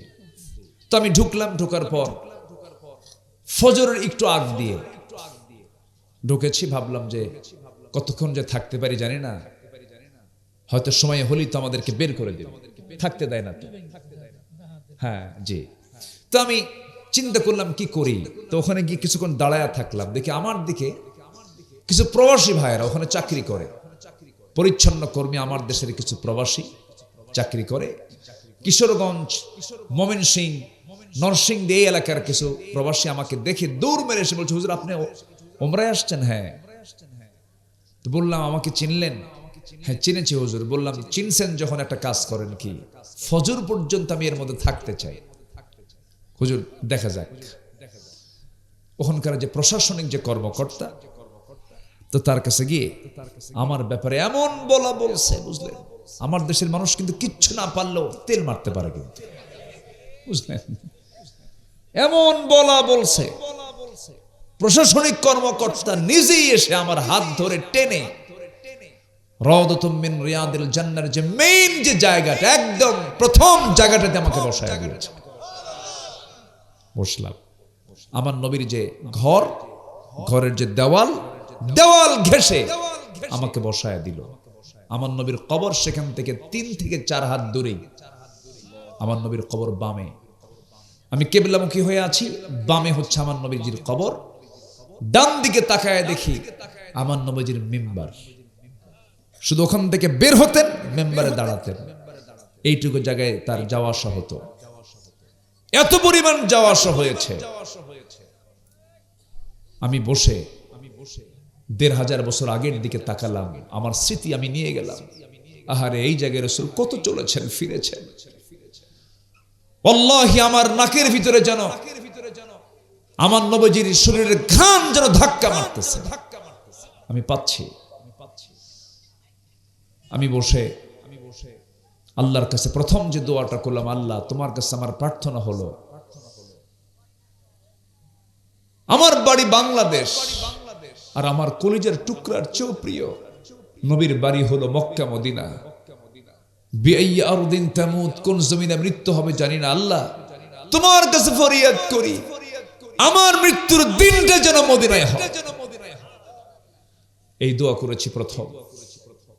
সম্মানিত ভাইয়েরা, সেই ছোট্ট আম্মা জান আয়েশার ঘর, ওই ঘরেই ছিল তার ঘর। ওই ঘরে তিনি ইন্তেকাল করেন। ওই ছোট্ট মসজিদের মধ্যে সাহাবীরা নামাজ পড়ছিলেন। আম্মা জান আয়েশা তাকে ধরে জানালার কাছে নিয়ে আসলেন। উকি মেরে নামাজের দৃশ্যগুলো দেখছিলেন। আমার নবীজির চোখের কোনা বেয়ে বেয়ে টপ টপ করে পানি পড়ছিল। আমার নবীজি কাঁদতেছিলেন। আম্মা জান আয়েশা সিদ্দিকা বলেন, ইয়া রাসূলুল্লাহ, আপনি কাঁদেন কেন? আপনার সাহাবীরা তো নামাজ পড়ে, আপনার কান্নার তো কথা নয়। রাসূল বলছেন, আয়েশা রে, মানুষ কাঁদে দুটো কারণে, একটা চরম আনন্দে, চরম দুঃখে। আজকে আমার চোখের পানি যে দেখতে পেতেছ, এই চোখের পানি হলো আমার আনন্দের চোখের পানি। কারণ এই নামাজ কায়েমের সংগ্রাম করতে গিয়ে কত কষ্টই আমাকে করতে হয়েছে আয়েশা। ওই কাবার চত্বরে মক্কায় নামাজে দাঁড়িয়েছি, রুকুতে চলে গেছে, কাফের মুশরিকরা আমার পিঠের উপরে উটের পচা নাড়িভুড়ি চাপায় দিয়েছে, আমি হামাগুড়ি দিয়ে জমিনে পড়ে গেছি। এই নামাজ কায়েমের জন্য আমার চাচা আমির হামজা বক্ষ চিড়ে কলিজা বের করে তার প্রতিশোধ নিয়েছে। আমার চাচার হাত কেটে নিয়েছে, চোখ তুলে নিয়েছে, কান কেটে নিয়েছে। এই নামাজ কায়েমের জন্য আমাকে মক্কা ছেড়ে মদিনা পর্যন্ত হিজরত করতে হয়েছে। সেই নামাজ আজকে রাষ্ট্রীয় পর্যায়ে কায়েম হয়েছে আয়েশা। এই দৃশ্য আমি দেখছি, এটা আমার চরম আনন্দের কারণে আমার চোখ থেকে পানি বের হচ্ছে। আমার নবীজি দুনিয়া থেকে বিদায় নিবেন। আম্মা জান আয়েশা বলেন, রাসূল আমাকে বললেন, আয়েশা রে, মুখ কেমন যেন দুর্গন্ধ মনে হয়, একটা মেসওয়াক এনে দাও তো। মেসওয়াক এনে দেওয়া হলো। আমার নবীজি মিসওয়াক সম্পন্ন করলেন। রাসূল দুনিয়া থেকে বিদায় নিবেন, মালাকুল মউত দরজায় হাজির হয়ে গেছে, জান কবজের প্রক্রিয়া শুরু হয়ে যাচ্ছে। আমার নবীজি বলছেন, আয়েশা, মনে হয় দুনিয়া থেকে বিদায় নেব। আমার কলেজার টুকরা ফাতিমা কোথায়? ফাতিমাকে ডেকে আনো। আমার নবীজি খুব পারিবারিক মানুষ ছিলেন, স্বজনদের সঙ্গে সময় কাটাতেন। জীবনে একবার হজ করেছেন বউকে সাথে নিয়া, বড় বড় যুদ্ধ গেছেন বউকে সাথে নিয়া। সন্তান পরিবারের সঙ্গে তার গভীর সম্পর্ক ছিল। বিশ্বনবী হওয়ার পরও তিনি পরিবারের বন্ধন তিনি কখনো ছাড়েন নাই। আমার নবীজি বলছেন, আয়েশা রে, আমি মনে হয় দুনিয়া থেকে বিদায় নিয়ে নেব, আমার মেয়ে ফাতিমাকে ডেকে আনো। ফাতিমাকে ডেকে আনা হলো। রাসূল বলছেন, ফাতিমা রে, কান্দিস না, কাছে আয়। কানের মধ্যে মুখ ঢোকায় বলছেন, তোর বাপ দুনিয়া থেকে কিছুক্ষণের মধ্যে বিদায় হবে, চিন্তা করিস না ফাতিমা, আমার মৃত্যুর পরেও তোমার মৃত্যু হবে, কবরের জিন্দেগিতে প্রথম সাক্ষাৎ হয়ে যাবে।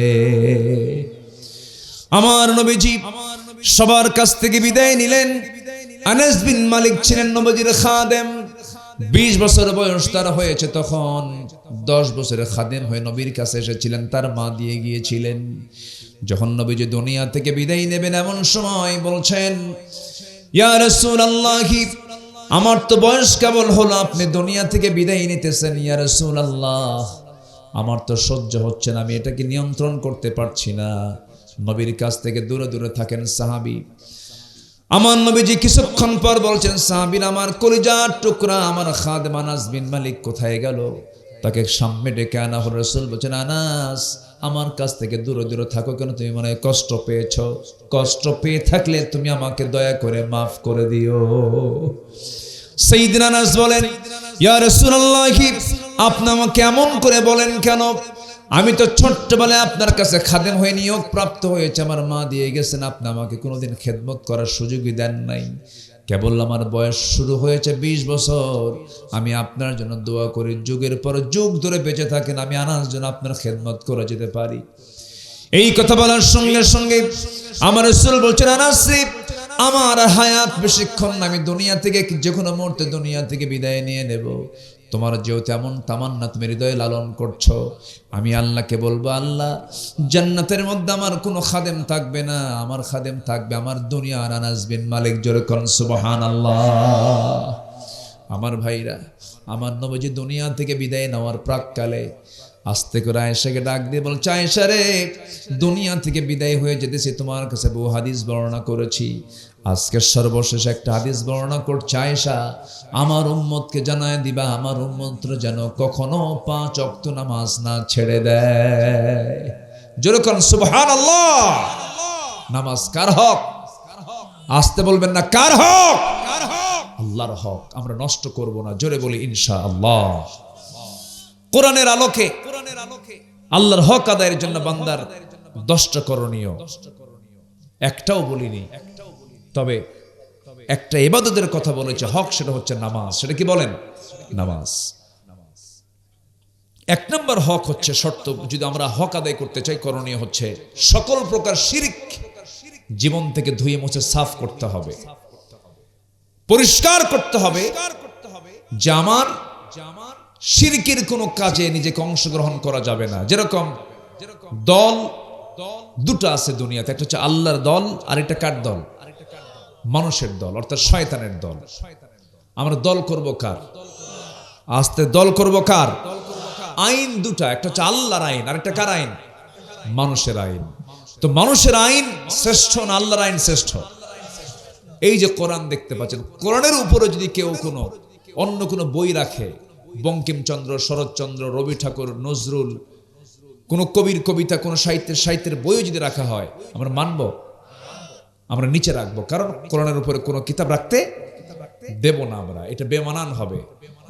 আমার দেশে যে আইনটা চলছে, কোর্ট কাছারিতে, আইন আদালতে, সব আল্লাহর আইন না মানুষের আইন? আচ্ছা, আল্লাহর আইন আছে না নাই? সেটা কি আমার দেশে উপরে আছে না নিচে আছে? আর মানুষের আইনটা উপরে আছে। এটা কি মানানসই হলো? না। আমরা কোন আইনকে আমরা আল্লাহর আইনের উপরে রাখতে চাই না, সবগুলোকে পরাজিত করে আল্লাহর আইনকে বিজয়ী করার জন্য আমাকে আপনাকে চেষ্টা করতে হবে। এটা হক। শিরকের কাজে আমরা যাব না, জোরে বলি ইনশাআল্লাহ। শিরক বহু প্রকার, যেরকম গ্রামে গঞ্জে কিছু কথা প্রচলিত আছে, শনিবারে বাঁশ কাটা যাবে না, আছে কিনা বলেন?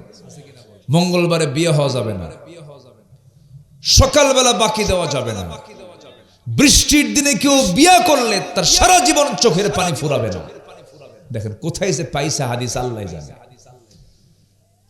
শাহজাদপুরের দিকে আপনারা যাবেন একটু মাঝে মাঝে, ওই যে যেখানে ট্যাংলরি আছে, ওই যে কি বলে মেঘনা, না ওটা কোন পেট্রোলিয়াম? মেঘনা পেট্রোলিয়াম। ওখানে যাবেন, ওই ট্যাংলরির পিছনে দেখবেন কিছু কিছু ছেঁড়া জুতা ঝুলায় রাখছে, ছেঁড়া জুতা। আমি এক ট্রাকের ড্রাইভারকে বললাম, আচ্ছা তোমাদের ট্রাকের পিছনে ছেঁড়া জুতা কেন? এর কারণটা কি? খুঁজুর বদনজর থেকে বাঁচার জন্য। দেখে শিরক গাছের মধ্যেও লাগায়, ওটা কি জন্য লাগায়? চোখ লাগবে, হ্যাঁ, বদনজর থেকে বাঁচার জন্য। কত যে শিরকের চেতনা আমাদের দেশে কাজ করে। আমরা ছোটবেলা আমরাও তো আক্রান্ত ছিলাম। ছোট ছোট বাচ্চার কপালে কি দেয়? কালো টিপ দিয়ে দেয়, এই যে কাজল, ওটা কি বলে না, একটা নাম আছে, কি যেন বলে, যাই হোক, বলে যে এটা না দিলে পরে চোখ লাগবে, বদনজর হবে। একদিন আমার দাদিকে বললাম, দাদি আমার মারা গেছে, বললাম দাদি এই যে বাচ্চাদের কপালে যে টিপ দেয় এটা পাইছো কোথায়? আমার মা লাগাইছিল। তার মা পাইছে কোথায়? তার মা থেকে শিখছে এটা। তাহলে এটা কি রাসূলের হাদিস না মা দাদির হাদিস? মা দাদির হাদিস। এগুলো বিশ্বাস করা হলো শিরক। বিশ্বাস করা কি? শিরক।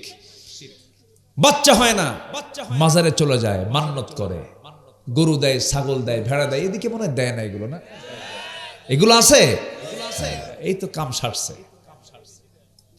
কেন? যিনি কবরে শুয়ে আছেন তার মনে হয় খাবারের দরকার, ছাগল দিয়া যা খায় নেই, এরকম আছে নাকি? কে বলেছে আপনাকে দিতে হবে? না, মরা মানুষ কিছু খেতে পারে না, নিতেও পারে না, সে কোনো উপকারও করতে পারে না। আমার উপকার, আমার ক্ষতি, আমার কল্যাণ, আমার অকল্যাণ সব কার হাতে? আসতে বলবেন না, কার হাতে? আল্লাহর হাতে।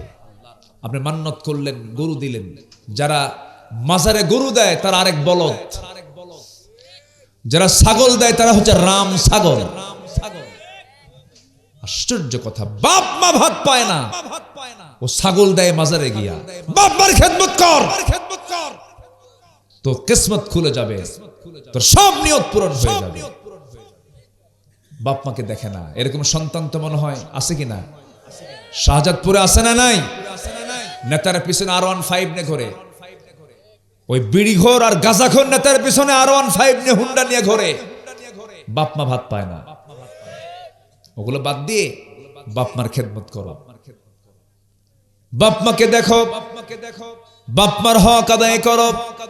সূরা নিসার 36 নম্বর আয়াত ধরেছিলাম এতক্ষণ ধরে, আল্লাহর হকের ব্যাপারে কিছু কথা বলেছে। এরপর আল্লাহ রাব্বুল আলামিন বলেন, ওয়া বিল ওয়ালিদাইনি ইহসানা, এই যে পিতামাতার সঙ্গে যে সুন্দর আচরণ, আজকে শিক্ষিত সমাজেও কিন্তু আচরণটা নাই। বড় বড় ডাক্তার, বড় বড় ইঞ্জিনিয়ার, বড় বড় প্রশাসনিক কর্মকর্তার বাপ মা বৃদ্ধাশ্রমে তাদের জায়গা হয়, বাড়িতে জায়গা হয় না। অথচ শিক্ষার হার কিন্তু বেড়েছে আমার দেশে, কিন্তু সুশিক্ষার হার না বাড়ার কারণে, নৈতিক শিক্ষা না থাকার কারণে আজকে বাপ মারা ভাত পায় না। আমার এক মসজিদের মুসল্লি ঢাকাতে জুমার নামাজ শেষে আমাকে একদিন ধরে হাউমাউ করে কাঁদতেছে, বলতেছে, চাচা আপনি কাঁদেন কেন? বাবা, আমার 4টা ছেলে বড় বড় ডাক্তার হয়েছে, ইঞ্জিনিয়ার হয়েছে, কেউ কানাডা থাকে, কেউ রাশিয়া থাকে, কেউ ইউরোপ আমেরিকায় থাকে। এই যে মাসের পরে মাস চলে যায়, মাসে মাসে টাকা পাঠায়, কিন্তু সন্তানগুলো আমার দিকে খেয়াল করে না। আমার বন্ধুগণ, শেষ বয়সে বাপ মা যখন বুড়ো হয়ে যায়, শেষ বয়সে বাপ মাকে সন্তান থেকে কি টাকা দরকার না, তাদের খেদমত দরকার। বলেন কি দরকার? কি দরকার? কি দরকার? খেদমত দরকার। টাকা দিয়ে তো খেদমত হবে না। কিন্তু এই জিনিসটা একমাত্র ইসলাম বুঝিয়ে দিয়েছে।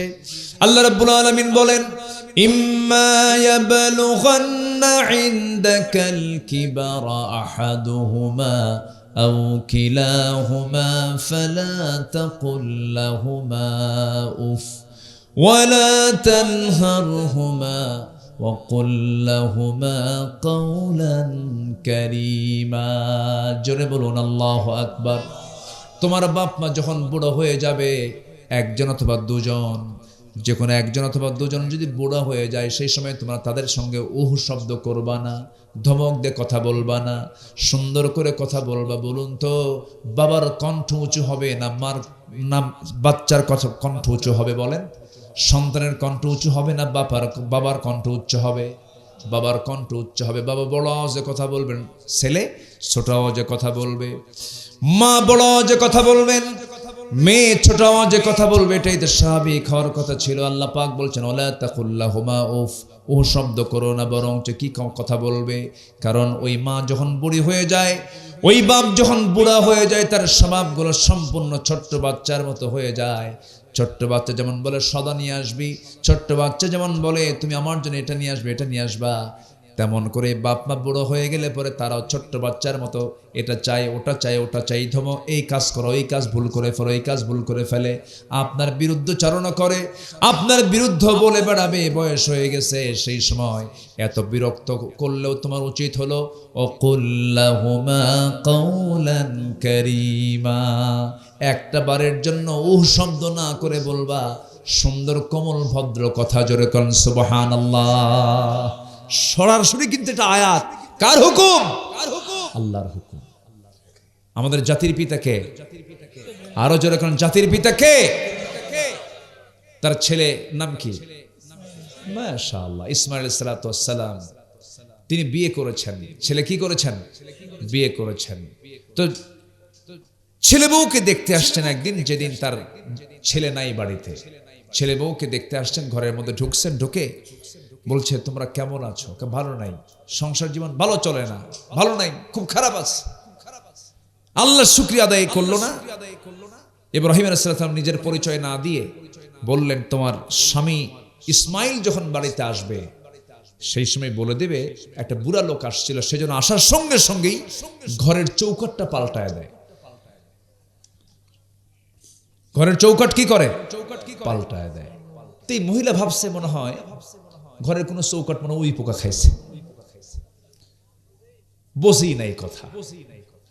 আসার সঙ্গে সঙ্গে বলতেছে যে একজন বৃদ্ধ লোক আসছিল, আমাকে এই কথা বললো, আর যাওয়ার সময় বলে গেল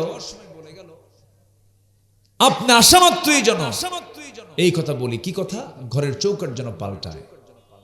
সঙ্গে সঙ্গে ইসমাইল বলছেন, আমার গুণী পিতা এসেছিলেন, গুণী পিতা আল্লাহর পয়গম্বর তিনি এসেছিলেন। তো উনি যেহেতু বলে গেছেন ঘরের চৌকাট পাল্টাতে, তোমার আর আমার বাড়িতে থাকার কোনো অধিকার নাই, তুমি চলে যাও। ঘরের চৌকাট বলতে কাকে বোঝানো হয়েছে? আচ্ছা বলেন তো, বাবার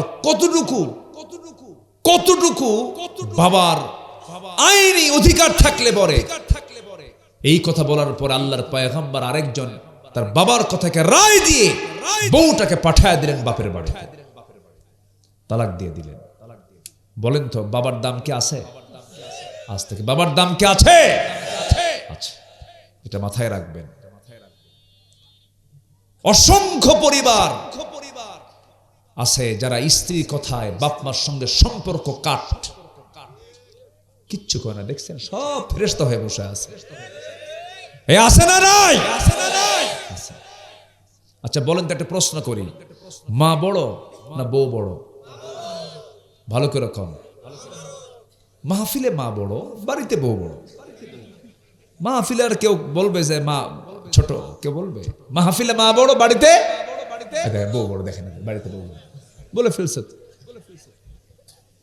শোনেন, এই ওয়াজগুলো কাজে লাগবে ভাই। এই ওয়াজগুলোর দরকার আছে না নাই? বলেন আছে না নাই? অসংখ্য মায়ের, অসংখ্য বাবার নীরব কান্না, নীরব কান্না, কাউকে বলতে পারে না তো, নীরব কান্দে তারা।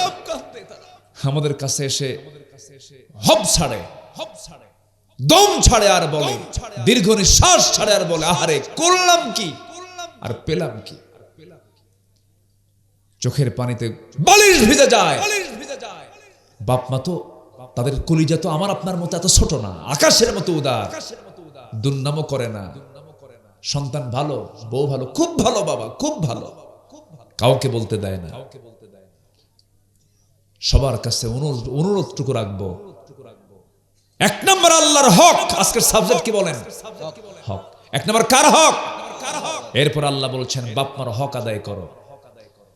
যদি আমার বাপ মাকে সন্তুষ্ট করে যদি দুনিয়া থেকে বিদায় হতে পারি, এপারে দুনিয়া ওপারে জান্নাত পেয়ে যাব। এত বড় দামি মানুষ হচ্ছেন মা বাবা। আমরা সুন্দর আচরণ করব, জোরে বলি ইনশাআল্লাহ, আর জোরে বলি ইনশাআল্লাহ। আমার নবীজি এক সাহাবীর পায়ের আওয়াজ জান্নাতে শুনতে পেলেন। কিসের আওয়াজ? পায়ের আওয়াজ। আমার নবীজি বললেন, ও আমার সাহাবীরে, তুমি দুনিয়াতে আমি জান্নাতে গিয়ে তোমার পায়ের আওয়াজ শুনতে পেলাম, মেরাজে গিয়ে যখন আমি দেখতে নিয়েছিলাম সেই সময় তো পায়ের আওয়াজ শুনতে পেলাম। সেই সাহাবী কেঁদে ফেলে বলছেন, ইয়া রাসূলুল্লাহ, এর কারণ হলো এই দুনিয়াতে আমি সবচাইতে বেশি সম্মান করি এক নাম্বার আল্লাহকে, নাম্বার 2 আমি আপনাকে সম্মান করি, আর নাম্বার 3 হলো আমি আমার সবচেয়ে বেশি সম্মান দিয়ে হলো আমার মা বাবাকে। জোরে কোন সুবহানাল্লাহ। মার সামনে গিয়ে যখন বসবো বিনয়ী হয়ে বসবো, বাবার সামনে গিয়ে যখন বসবো বিনয়ী হয়ে বসবো। বাবা ধমক মেরে মেরে কথা বলবেন, চুপ মেরে শুনবো। মা হতে চটাল হয়ে কথা বলবেন, নীরব কানে শুনবো। যদি কোনো ভুলও করে ফেলেন আস্তে করে বাবার হাতটা ধরবো। মা যদি কোনো ভুল করে ফেলে আস্তে করে মার হাতটা ধরে বলবো, মা তোমার পেট থেকে আমি জন্ম নিয়েছি, মা তুমি আমাকে ভালোবাসো, আমিও তোমাকে ভালোবাসি, কিন্তু মা আমার মনে হয় মা তুমি এই কাজটা ভুল করছো, একটু ঠিক করো তো দেখি। ধমক মারবে, তবু আপনি ধমকাবেন না। একদিন বুঝাবেন, 2 দিন বুঝাবেন, সুন্দর করে মার জন্য দোয়া করে দিবেন। দেখবেন আপনার সুন্দর আচরণে মার যদি কোনো ভুলও থাকে সেটা ঠিক হয়ে গেছে। মার সঙ্গে হয়তো আপনার বইয়ের গন্ডগোল, হতিবারের সমস্যা, আস্তে করে মাকে আস্তে করে ডেকে নিয়ে স্ত্রী থেকে আড়াল করে নিয়ে মার কাছে গিয়ে আস্তে করে বসবেন, বলবেন, মা আমি তোমার তো ছেলে হয়ে, হ্যাঁ আমার বউটা আমার চক্ষু শীতল করে, আমার মনটা ফ্রেশ করে। মা তোমার মেয়েটা যদি কোনো কষ্ট কোথাও পাও তোমার যেমন সহ্য হয় না, এই মেয়েটা তো কারো ঘর থেকে মেয়ে হয়ে এসেছে, কারো না কারো মেয়ে। এই মেয়েটা আমার বাড়িতে এসেছে, দেখো আমি তোমার মুখে একদিনে মা ডাক তুমি আমার মুখ থেকে শুনতে পাও নাই। জন্ম যেদিন হয়েছিল সেদিন থেকে শুরু করে নিয়ে অন্তত 2টা বছর তোমাকে কষ্ট করতে হয়েছে। এরপরে ভাঙ্গা ভাঙ্গা গলায় মা ডেকেছে, আম্মা ডেকেছে, তুমি খুব খুশি হয়েছ। আর আমার বউটা যেদিন এসেছে সেদিন থেকে আম্মা আম্মা বলে ডাকে, বা মা ক্ষমা করে দেওয়া যায় কিনা মা বলো। প্রয়োজনে পাটা ধরবেন, সুন্দর করে বুঝাবেন, আমার মার মন তেমন পাষাণ মন নয়, একটু বলবেন একটুতেই খুশি হয়ে যায়। যেরকম সুবহানাল্লাহ। আপনি আপনার স্ত্রীর জন্য 3000 টাকা দামের শাড়ি কিনবেন, খুশি করতে পারবেন না, কিন্তু মার জন্য 3000 টাকা নয়, শুধু 500 টাকার একটা শাড়ি নিয়ে যাবেন। ওই শাড়িটা মা নিজে শুধু পরবে না, প্রতিবেশীকে দেখাবে, ওকে দেখাবে, ওকে দেখাবে, দেখায় বলবে, দেখো আমার ছেলে আমাকে কত ভালোবাসে, আমার জন্য শাড়ি কিনে আনছে। আমার বন্ধুগণ মার হৃদয় তেমন হৃদয়। মেবি গত বছর রাত 3টার দিকে আমি মাহফিল শেষ করে, আমার বৃদ্ধা মা এখনো বেঁচে আছেন, দোয়া করবেন। মাহফিল শেষ করে বললাম, মা যেখানে থাকেন তা থেকে আমি 2 ঘন্টা দূরে, প্রায় 200 কিলোমিটার দূরে, 150 কিলোমিটার দূরে একটা মাহফিল ছিল। মাহফিল শেষ করে বললাম, মা আমি তোমাকে আজকে দেখতে আসবো, সময় পেয়েছি, আসিস বাবা। দরজায় নক করেছি, বিদ্যুৎ বেগে দরজা খুলে গেছে। মাকে বললাম, মা তুমি ঘুমাও নাই? কে বাবা তুই যখন বলেছিস আমি আসবো, সেই সময় থেকে আর ঘুম আসে না। দরজা খুলে দিলেন। এরপরে বলছে, মা আমি একটু ঘুমাবো। বলতেছে, বাবা তোর প্রিয় খাবার রান্না করেছি। আল্লাহু আকবার, তোর প্রিয় খাবার রান্না করেছে। আমি খিচুড়ি খাই, নরম খিচুড়ি খাই। মা আমার জন্য নরম খিচুড়ি বানাইছে। মা আমাকে প্লেট দিয়ে সুন্দর করে তুলে নিয়া চামিচ দিয়ে বলতেছে, বাজান ছোট্টবেলায় কত খাওয়াইছি তোরে, খা। বুড়া মানুষ, একটা মা সারা জীবন সন্তানকে কখনো বড় মনে করে না, সারা জীবন ছোটই মনে করে। একটু তারা মা ডাকটা শুনতে চায়, একটু আদর পেতে চায়। যাদের বাড়িতে মা বাবা আছেন, বয়স্ক হয়ে গেছেন, আজকেই যাবেন, এই রাত্রিতে গিয়ে মাকে একটু ডাক দিবেন। যদি খুব বেশি বুড়ো হয়ে যায় কোলে নিবেন, সুন্দর করে কপালে চুম্বন এঁকে দিবেন। কালকে দোকান থেকে একটা আপেল কিনে দিবেন, একটা বেদানা কিনে দিয়ে নিজে গুটে গুটে সুন্দর করে এটাকে সুন্দর করে খুলে খুলে আর আস্তে আস্তে করে মুখে খাওয়াইয়া দিবেন। আপনার মা যদি খুশি মনে যদি একটা দোয়া করে দেয়, গোটা দুনিয়ার আলেমের গোটা দুনিয়ার সমস্ত আলেমের দোয়া এক পাল্লায় দিয়ে দেন, মার দোয়ার এক পাল্লায় দিয়ে দেন, মার দোয়াটাই বেশি ভারী হয়ে যাবে। কোনো মাজার লাগবে না, কোনো কবর লাগবে না, কোনো পীর লাগবে না, কোনো বুজুর্গ লাগবে না। মার দোয়া যদি 100% যদি আপনার কাছে লেগে যায়, সব দোয়া মিস হয়। বন্দুকের গুলি মিস হতে পারে, বাপ মার দোয়া কখনো মিস হতে পারে না। জোরে কোন সুবহানাল্লাহ। মার হক আদায় করব না ইনশাআল্লাহ? আদায় করব। আল্লাহর হক আদায় করার জন্য করণীয় হলো শিরিক বাদ দেওয়া, ভালো করে ঈমান আনা এবং তার উপরে টিকে থাকা। নাম্বার 3 হলো আল্লাহকে ভয় করা। নাম্বার 4 হলো আল্লাহর বিচারে ফয়সালা মেনে নেওয়া। নাম্বার 5 হলো সালাত কায়েম করা, যাকাত আদায় করা। নাম্বার 6 হলো হজ করা। হজ করব আমরা কার জন্য? আল্লাহর জন্য। ওয়াতিমুল হজ্জা ওয়াল উমরাতা লিল্লাহ। নাম্বার 7 হলো রোজা রাখা। কার জন্য বলেন? আল্লাহ। এগুলো সব কার হক? কার হক? আল্লাহর হক। নাম্বার 8 হলো তওবা করা। আমার গুনাহ হবে, আমার অবশ্যই তওবা করতে হবে। তওবা করা হচ্ছে আল্লাহর হক। আমি আল্লাহর কাছে তওবা করব, মাফ চাবো। নাম্বার 9 হলো সমস্ত কিছুর উপরে আল্লাহকে ভালোবাসা। নাম্বার সর্বশেষ 10 নাম্বার হলো দোয়া করা। দোয়ার জায়গা 2টা না 1টা? বলেন দোয়ার জায়গা কয়টা? আমরা দোয়া করব কয় জায়গায়? কার কাছে? কার কাছে? কার কাছে? দোয়া চাওয়ার জায়গা কয়টা? একটা। তিনি কে? আর তিনি কে? আল্লাহ রাব্বুল আলামিন বলেন, وقال ربكم ادعوني استجب لكم ان الذين يستكبرون عن عبادتي سيدخلون جهنم داخرين। জোরে বলুন আল্লাহু আকবার। আমার কাছে ডাকো, আমি তোমার ডাকে সাড়া দেব, চোখের পানি ফেলে ফেলে কাঁদবো।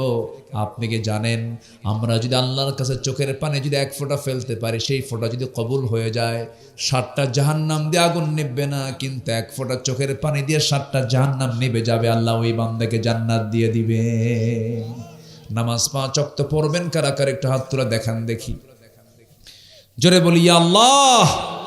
আরো জোরে ইয়া আল্লাহ। আমাদেরকে ফজর, যোহর, আসর, মাগরিব, ইশা 5 ওয়াক্ত সালাত আদায় করার তৌফিক তুমি আল্লাহ দিয়া দাও। জোরে বলি আমিন। আরো জোরে আমিন। সবার হাত নামান। সবার বাড়িতে মা বোন আছে না নাই? মা বোনদের পর্দা নিশ্চিত করে ফেলবেন, তাদের নামাজকে নিশ্চিত করে ফেলবেন, তাদের চলাফেরা সব পর্দার মধ্যে রাখবেন, গায়রত বুঝাবেন, আত্মমর্যাদা বুঝাবেন। দেখবেন ওই নারী আপনাকে জান্নাতে নিয়ে চলে গেছে। আল্লাহ তুমি এই এলাকার সব মা বোনদেরকে পর্দায় থাকার তৌফিক তুমি আল্লাহ দিয়ে দাও। আয়েশার মতো গুণবতী হওয়ার তৌফিক দিয়ে দাও। জোরে বলি আমিন।